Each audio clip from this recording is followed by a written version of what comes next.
नमस्कार दोस्तों, SCCC education में आप सभी का स्वागत है। जैसा कि आप लोगों को पता है कि हम लोग इसका 3 पार्ट है ना, नंबर सिस्टम के जितने भी इम्पोर्टेंट क्वेश्चन है इसका 3 पार्ट हम लोग कर चुके हैं। आज हम लोग इसका चौथा पार्ट स्टार्ट कर रहे हैं। देखिए, इसमें जितने भी आपके क्वेश्चन लिए जा रहे हैं सभी क्वेश्चन आपके नवोदय विद्यालय में पूछे गए क्वेश्चन हैं, ठीक है। तो जैसा कि आप लोग देखिए, यहाँ पे क्वेश्चन 3 क्वेश्चन लिए गए हैं। जैसे इसमें देखिए, पहला क्वेश्चन क्या कह रहा है, ज्ञात करें कि 3 अंकों की कुल कितनी संख्या है। इससे पहले वाले वीडियो में हम आप लोगों को बताए थे, कह रहा है 3 अंकों की कुल कितनी संख्या है। उसमें ये बोला गया था कि 2 अंकों की कुल कितनी संख्या होती है। 2 अंकों की कुल कितनी संख्या है ना, कुल कितनी संख्या है। तो हम लोग क्या किए थे बच्चा, जब 2 अंक की बात कर रहा है तो पहले हम लोग 1 से जब 100 तक की गिनती करते हैं तो इसमें देखते हैं 1 से 9 तक जाते हैं 1 अंक की, और 100 जो आता है आपका बच्चा 3 अंक का आता है। तो इसमें से 9 इधर और 1 इधर, 10 निकालेंगे। यानी कह सकते हैं बच्चा, यदि 100 में से 10 निकालेंगे तो कुल कितना बचेगा आपका 90। तो देखिए कि 2 अंकों की जो संख्या है, 2 अंकों की कुल 90 संख्या है, ठीक है। लेकिन अब ये पूछेगा कि बताइए 3 अंकों की कुल कितनी संख्या होती हैं।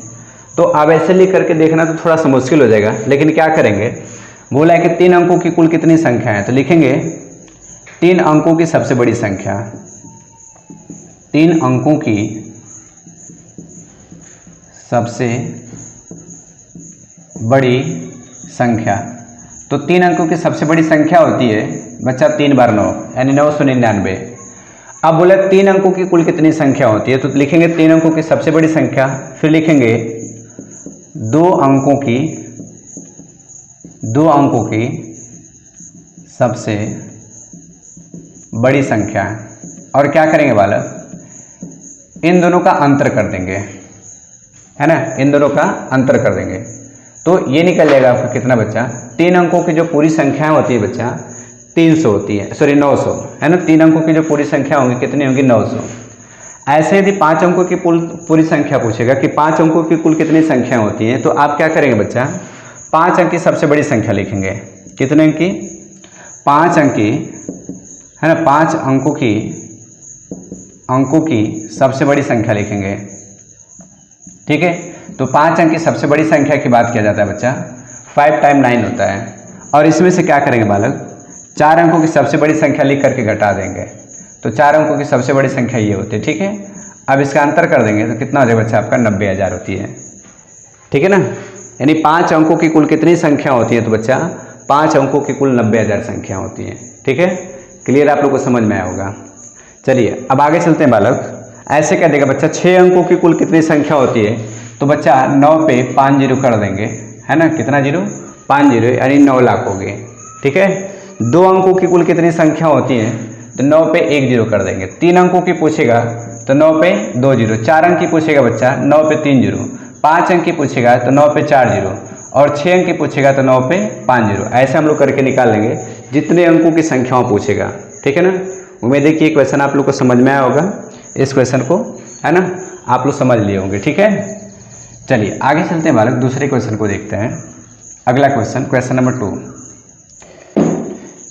देखिए कह रहा है कि 1, 4, 6, 8 और 9 में से प्रत्येक का केवल एक बार प्रयोग करके सबसे छोटी सम संख्या बनाना है। क्या बनाना है बच्चा, सबसे छोटी सम संख्या। इसके पहले वाले वीडियो में हम लोग आपको बताया थे कि सबसे छोटी संख्या कैसे बनाई जाती है और सबसे बड़ी संख्या कैसे बनाई जाती है। इस चीज़ को हम लोग देखेंगे, ठीक है।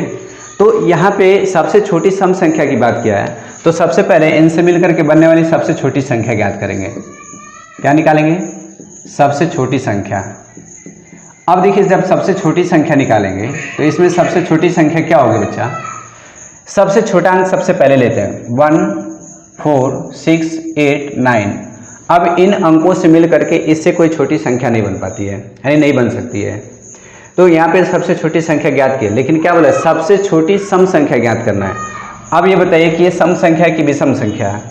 तो आपको पता है कि आप जानते हैं कि जो संख्याएं 2 से पूर्णतः विभाजित हो जाती है उन्हें सम संख्या कहते हैं, है ना। जो संख्या 2 से पूर्णतः विभाजित हो जाती है उन्हें सम संख्या कहते हैं। अर्थात सम संख्याओं का जो इकाई स्थान होता है 0, 2, 4, 6, 8 होता है।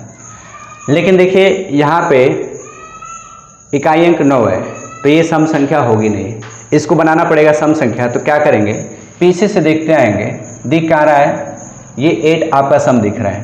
तो सबको क्या करेंगे बच्चा, जैसा का तैसा लिखेंगे और इसको क्या करेंगे, पलट देंगे। तो ये आपका सबसे छोटी संख्या है और सबसे छोटी कौन सी संख्या बन गई बच्चा, आपका सम संख्या। तो इन अंकों से मिलकर बनने वाली सबसे छोटी सम संख्या ये है। ठीक है, क्लियर होगा। चलिए अब इसी का क्वेश्चन अभी बोल देते हैं कि 1, 4, 6 और 8 एवं 9 से मिलकर बनने वाली, है ना, इनका मतलब इसमें से प्रत्येक का केवल एक बार प्रयोग करके सबसे छोटी सम संख्या की बात किया है। तो हम लोग सबसे बड़ी सम संख्या कैसे निकालेंगे। यदि पूछ सकता है कि सबसे बड़ी सम संख्या ज्ञात करना है, तो सबसे बड़ी सम संख्या कैसे निकालेंगे। यहाँ पे लिखेंगे सबसे बड़ी संख्या, सबसे बड़ी संख्या लिखेंगे। तो सबसे बड़ी संख्या कैसे बनाएंगे, इसमें सबसे बड़ा अंक सबसे पहले लेंगे 9, फिर उससे छोटा 6, 8, 6, 4 और 1। ये आपका सबसे छोटी यानी सबसे बड़ी संख्या बन गई। लेकिन क्या बोला है, सबसे बड़ी सम संख्या बनानी है। तो अब ये देखिए, क्या ये सम संख्या है कि विषम संख्या। तो बालक ये आपकी विषम संख्या है। तो सम संख्या बनाने के लिए फिर पीछे से ढूंढते आइए, जहाँ सम दिखेगा उसको उठा के पीछे रख देंगे। तो 9, 8, 6 ये सम है, इसको पीछे रख देंगे, यानी ये इन दोनों का स्थान आपस में एक्सचेंज कर देंगे, यानी परिवर्तित कर देंगे। तो ये 1 और यहाँ पे क्या हो जाएगा 4। ये हो जाएगी सबसे छोटी सम संख्या, सॉरी सबसे बड़ी सम संख्या हो जाएगी। ठीक है, सबसे बड़ी सम संख्या हो जाएगी। क्लियर है।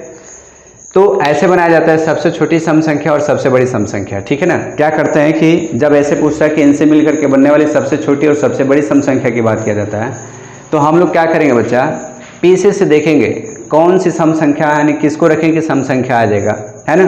तो पीछे से देखते जाते हैं और फिर क्या करते हैं, इनके स्थान को आपस में क्या करते हैं, एक्सचेंज कर देते हैं। ठीक है। जैसे एक छोटा सा हम लोग क्वेश्चन लेते हैं कि 7, 0, 1, 2, 3 का प्रयोग कर, इनका प्रयोग कर सबसे बड़ी विषम संख्या ज्ञात करिए। सबसे बड़ी विषम संख्या ज्ञात करना है, विषम संख्या। ठीक है।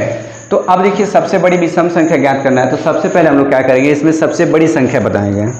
सबसे बड़ी संख्या बनाने के लिए सबसे पहले लिखेंगे 7, 3, 2, 1 और 0। अब बोले सबसे बड़ी विषम संख्या की बात किए हैं, तो अब ये बताइए कि कौन सी संख्या बालक, ये सम संख्या है। हम क्या बोले कि पीछे से अंकों को आपस में एक्सचेंज कर लेंगे। तो घूमते यहाँ से देखिए, यहाँ पे विषम कौन दिख रहा है, 1। अब इनके अंक को आपस में क्या करेंगे, एक्सचेंज कर लेंगे। तो 1 को पीछे कर लेंगे और 0 को क्या करेंगे बच्चा, पहले कर देंगे। ये आपकी सबसे बड़ी संख्या है और कैसी है बच्चा, विषम संख्या है। तो ये आपकी सबसे बड़ी विषम संख्या है। ठीक है। तो ऐसे ही हम लोग ज्ञात करेंगे कि सबसे छोटी सम संख्या और सबसे बड़ी विषम संख्या कैसे निकालेंगे। क्लियर हो चुके होंगे ये, है ना। चलिए अब अगले क्वेश्चन पे चलते हैं। यदि ये क्वेश्चन आप लोग को समझ में आएगा तो एक बार सभी बच्चे फटाफट वीडियो को लाइक कर देंगे। जो नए बच्चे हैं चैनल को सब्सक्राइब नहीं किए तो चैनल को सब्सक्राइब कर देंगे। ठीक है। आगे चलते हैं तीसरे क्वेश्चन पे। कह रहे 3 अंकों की सबसे छोटी संख्या क्या होगी जो 4, 6, 8 तथा 12 से विभाज्य हो। 3 अंकों की सबसे छोटी है ना संख्या। तो सबसे पहले ये निकालेंगे 3 अंकों की सबसे छोटी संख्या क्या होगी। सबसे छोटी संख्या, तो 3 अंक की सबसे छोटी संख्या क्या होगी बालक, 1 पे 2 0। ये आपके 3 अंक की सबसे छोटी संख्या होगी। क्या बोला है बच्चा, जो 4 से, 6 से, 8 से और 12 से विभाज्य हो। तो यानी इन सभी से कटे तो 4, 6, 8, 12 से कौन सी संख्या है जो विभाजित होगी, वह सबसे छोटी कौन सी संख्या होगी जो 4, 6, 8, 12 से पूर्णतः विभाजित होगी। तो निकालेंगे बच्चा इसका एलसीएम। क्या निकालेंगे, एलसीएम। आई होप आप लोग को एलसीएम निकालने आता होगा। तो इसका एलसीएम जब निकालेंगे तो इसका एलसीएम कितना आएगा बच्चा, आपका 24 आएगा। ठीक है। अब ये 24 एक ऐसी संख्या है जो 4 से, 6 से, 8 से और 12 से पूर्णतः विभाजित होगी। अब क्या करेंगे, कह रहा है कि 100 से छोटी है ना, 3 अंकों की सबसे छोटी संख्या क्या होगी। 3 अंकों की सबसे छोटी संख्या क्या होगी जो इन सभी से कटे। तो 3 अंकों की सबसे छोटी संख्या, ये तो सबसे छोटी है। अब जब भी आएगा तो इससे बड़ा ही आएगा। इसे छोटा करेंगे तो 2 अंक आ जाएगा। तो क्या करेंगे, ऐसे करेंगे 24 गुणे 1 बराबर 24, 24 गुणे 2 बराबर 4 दूनी 4 2 दूनी 4 48, 24 गुणे 3 72, 24 गुणे 4 96, 24 गुणे 5 0, 5 दूनी 10 2 12।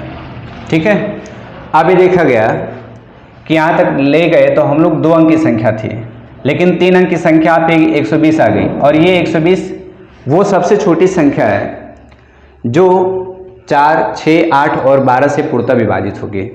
लेकिन यही क्वेश्चन जब बड़ा दे देगा तो क्या हम इसको इस तरीके से सॉल्व करेंगे?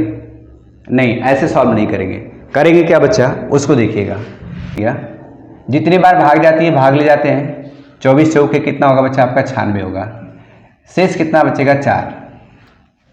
शेष 4 बचेगा। क्या करेंगे बच्चा, इसको इसमें से घटाएंगे, यानी भाजक में से शेषफल को घटाएंगे। ठीक है ना, तो कितना हो जाएगा? 20। और जितना आएगा उसे क्या करेंगे?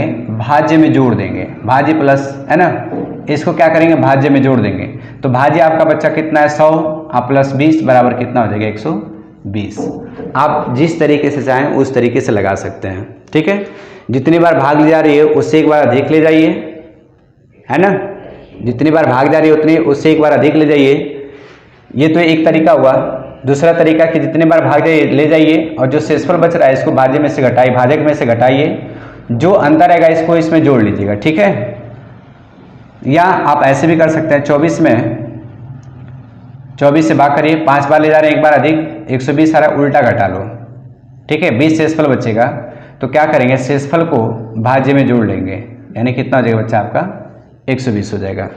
आप जिस तरीके से लगाना चाहें आप वैसे लगा सकते हैं। ठीक है, चलिए देख लेते हैं। एक इसी पे क्वेश्चन आप लोग बनाइए कि 3 अंकों की सबसे बड़ी संख्या ज्ञात कीजिए। 3 अंकों की सबसे बड़ी संख्या ज्ञात कीजिए जो 4, 6, 8 तथा 12 से पूर्णतः विभाज्य हो। ठीक है, क्वेश्चन ऐसे रहेगा, 3 अंकों की सबसे बड़ी संख्या ज्ञात कीजिए,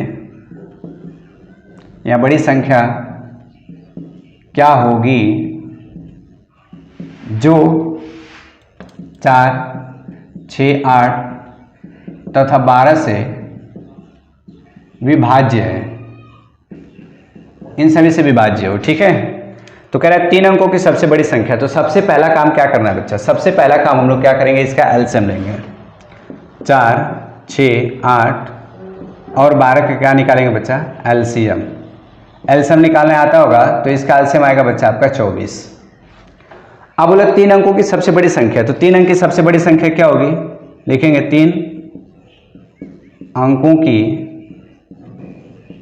सबसे बड़ी संख्या 3 बार 9। कह रहा है 3 अंकों की सबसे बड़ी संख्या ज्ञात कीजिए जो इन सभी से विभाजित हो। अब क्या करेंगे? इसमें भाग करेंगे, यानी 24 से भाग करेंगे 999 में। 24 चौके होता है बच्चा 96, कितना बचेगा? 3 बचेगा। फिर 24 से कम 24, कितना बचेगा बच्चा आपका? 15 बचेगा। ठीक है, अब बोला है क्या बच्चा? बड़ी संख्या बोला है। तो हम बोले थे कि जब छोटी संख्या बोलेगा तो भाग एक बार अधिक ले जाएंगे, लेकिन जब बड़ी संख्या बोलेगा तो जितनी बार भाग जाएगी उतनी ही बार ले जाएंगे। और शेषफल कितना बच रहा है? 15। यदि ये 15 नहीं होता तो ये संख्या पूरी पूरी 24 से कट जाती। तो क्या करेंगे? लिखेंगे संख्या बराबर 999 में से 15 निकाल देंगे। 4, 8, 9, यानी 984 3 अंकों की सबसे बड़ी संख्या होगी जो 4, 6, 8 और 12 से पूर्णतः क्या होगी? विभाज्य होगी। ठीक है ना, जो इन सभी से पूर्णतः विभाज्य होगी। तो कहने का मतलब ये होगा बच्चा कि जब बड़ी पूछेगा तो जितनी बार भाग जाएगी उतनी ही बार ले जाएंगे, और क्या करेंगे? शेषफल को इसमें से घटा लेंगे। शेषफल को क्या करेंगे? घटा लेंगे। और यदि छोटी संख्या पूछेगा तो जितनी बार भाग जाएगी उतनी बार ले जाएंगे, और लास्ट में उसे एक बार अधिक बार ले जाएंगे और शेषफल को क्या करेंगे, उसमें से उल्टा घटा लेंगे और जो शेषफल आएगा इसमें क्या करेंगे, जोड़ लेंगे। ठीक है, यही आपका तरीका है। ये आप लोग को समझ में आया होगा। एक बार आप लोग कमेंट करके बता दीजिएगा कि ये जो तीनों क्वेश्चन है आपको समझ में आया होगा। ठीक है, चलते हैं अगले क्वेश्चन पे। क्वेश्चन नंबर 4 कह रहे हैं कि 5 6 ब्रैकेट 8 9 1 में ब्रैकेट के स्थान पर क्या रखें ताकि संख्या 11 से पूर्णतः विभाजित हो। 5 6 ब्रैकेट 8 9 1 कह रहा है ये संख्या 11 से पूर्णतः विभाजित हो, ब्रैकेट के स्थान पे क्या रखा जाएगा। तो आपको पता है बच्चा 11 से कटने का रूल, यदि किसी संख्या के सम स्थान और विषम स्थान के अंकों का योग कर अंतर करने पर यदि अंतर 0 आए या 11 से कटने वाली कोई संख्या है तो वो संख्या 11 से पूर्णतः विभाजित होगी। तो यहाँ पे देख लेते हैं, नंबर डाल लेते हैं 1 2 3 4 5 6। पहले यहाँ पे हम लोग क्या करते हैं बच्चा, सम स्थान को जोड़ लेते हैं। 2 वाले 4 और 6, तो 2 पे क्या है 6, 4 पे क्या है 8 और 6 पे क्या है 1। सम स्थान वालों को यदि आपस में जोड़ेंगे तो 8 6 14 और 1 15। अब यहाँ पे हम लोग पहले जोड़े हैं सम स्थान वाले को, अब जोड़ेंगे किसको बच्चा, विषम स्थान वाले को जोड़ेंगे। तो 1 पे है 5, 3 पे ब्रैकेट 5 पे 9, 9 5 14। अब सोचिए 14 है, इस ब्रैकेट के स्थान पे क्या रखें कि अंतर 0 आ जाए। यदि यहाँ पे 1 रख देते तो ये 15 हो जाता। अब देखिए क्या अंतर 0 आएगा, जी बिल्कुल 0 आ जाएगा। तो 15 - 15 बराबर कितना हो जाएगा 0। तो कह रहा है ब्रैकेट के स्थान पे क्या रखें, तो ब्रैकेट के स्थान पे बच्चा क्या रख देंगे 1 रख देंगे। तो ये संख्या पूरी तरीके से 11 से विभाजित हो जाएगी। क्लियर है। तो ऐसे आप लोग विभाजकता के रूल पढ़े होंगे और आप लोग देखे नहीं होंगे तो बालक वीडियो नीचे डिस्क्रिप्शन में पड़ा हुआ है, आप लोग जाके देख सकते हैं। ठीक है, चलिए आगे क्वेश्चन देखते हैं। क्वेश्चन नंबर 5 कह रहा है कि दो संख्याओं का योगफल है ना 11,009 है। दो संख्याओं का योग जो है 11,009 है। कह रहा है कि एक संख्या 9,999 है। तो कह रहा है दूसरी संख्या क्या होगी, दूसरी संख्या ज्ञात करिए। तो आपको पता है कि यदि एक संख्या इतना है तो दूसरी संख्या हम लोग मान लेते हैं बच्चा x। यदि इन दोनों को जोड़ दिया जाए तो इसके बराबर आएगा कि नहीं आएगा। तो क्या करेंगे 9,999 में यदि x जोड़ लेंगे तो ये हो जाएगा 11,009 के बराबर आ जाएगा। यदि x का मान निकालना है, इधर ये प्लस है, जब इसको पक्षांतर करेंगे इधर ट्रांसफर करेंगे तो ये प्लस है तो इधर आके क्या हो जाएगा माइनस हो जाएगा। तो x इज इक्वल क्या लिख देंगे 11,009 माइनस 9,999। यहाँ से घटाएंगे बच्चा 0 आएगा। ये इसे कर लीजिएगा, यहाँ पे हो जाएगा 10 में से 9 जाएगा 1 बचेगा। यहाँ आपका 9 में से 9 निकल जाएगा 0 बचेगा। यहाँ आपका 0 बच जाएगा, इसी कर 10 कितना हो जाएगा 1। यानी जो इसका अंतर आ जाएगा बच्चा 1010 आ जाएगा। कितना आ जाएगा बच्चा आपका 1010। ठीक है। तो कह रहा है दूसरी संख्या क्या होगी, तो जो आपकी दूसरी संख्या होगी, दूसरी संख्या बच्चा 1010 हो जाएगा। ठीक है। जैसे कह रहा है कि जब दो संख्याओं को जोड़ा जाए, जैसे सपोज करें कि आपके है ना, आपको एक पुस्तक खरीदनी है, किताब है ना, आपको एक बुक खरीदनी है जिस बुक की कीमत 100 रुपये है। बुक की कीमत 100 रुपये है। आपके मम्मी आपको 70 रुपया दे दें कि आप 70 रुपया ले लीजिए और जाइए बुक खरीद के लाइए। तो आपको बुक को खरीदने में कितने रुपए कम पड़ रहे हैं, या फिर कह देंगे कि जाइए शेष पैसा अपने पापा से मांग लीजिए। तो वो शेष पैसा क्या होगा, ठीक है ना। तो कैसे निकालेंगे, जो फादर से मिलेगा वो कितना रुपया मान लेते हैं, x रुपया फादर देंगे। यदि मम्मी और पापा के पैसों को आपस में जोड़ लेंगे तो 100 रुपये के बराबर आ जाएगा, यानी 70 + x बराबर कितना 100 रुपये। यदि x की वैल्यू फाइंड करनी है तो 100 में से 70 निकाल दें, ये इधर प्लस इधर जाके माइनस होगा, तो क्या हो जाएगा x बराबर कितना होगा 30 रुपये। यानी जब इनके पापा जी 30 रुपये देंगे तो ये 100 रुपया हो जाएगा। ठीक है, तो आई होप ये सारे क्वेश्चन आप लोग को समझ में आए होंगे। वीडियो आपको अच्छा लगा तो वीडियो को लाइक कर देंगे, चैनल को सब्सक्राइब कर दें। तब तक के लिए चलते हैं, फिर मिलेंगे अगली क्लास।